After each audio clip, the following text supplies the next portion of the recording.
Magic குட்டி சேனலுக்கு வரவேற்கிறோம். ஒரு அதிசயமான சாகசத்திற்கு தயாராகுங்கள். எப்படி என்ற எழுத்து அனைத்து எழுத்துக்களிலும் முதல் எழுத்தாக இருக்கிறதோ அதேபோல பரமாத்மா உலகில் முதல் இருப்பவர்.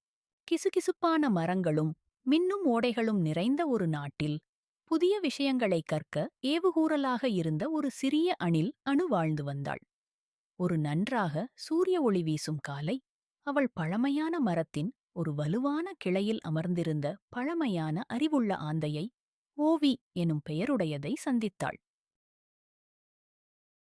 அறிவுக்காக புகழ்பெற்ற ஓவி அன்னுவின் பல கேள்விகளுக்கும் பதிலளிக்க சரியானவராக இருந்தார்.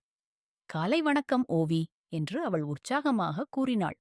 உலகில் மிக முக்கியமானது என்ன? ஓவி மெதுவாக சிரித்தாள். இந்த மரத்தை பார்க்கிறாயா? இது வலிமையானதும் உயரமானதும். ஏனெனில் இதற்கு ஆழமான வேர் இருக்கின்றன. ஒவ்வொன்றுக்கும் முதலில் ஒன்று இருக்கிறது. அது தொடங்கவும் வலிமையடையவும் உதவுகிறது. அன்னு இதை யோசித்தாள்.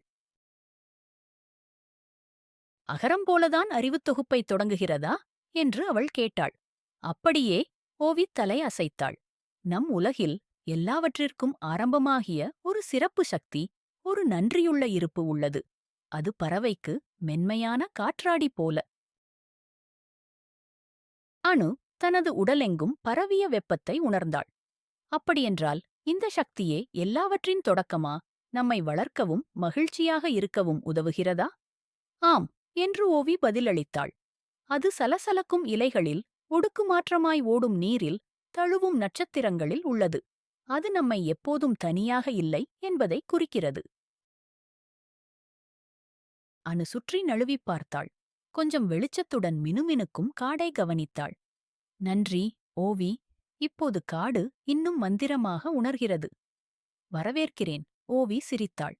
நினைவில் கொள்ளுங்கள், ஆ என்ற எழுத்து போல இந்த சக்தி எல்லாவற்றின் தொடக்கத்தில் உள்ளது.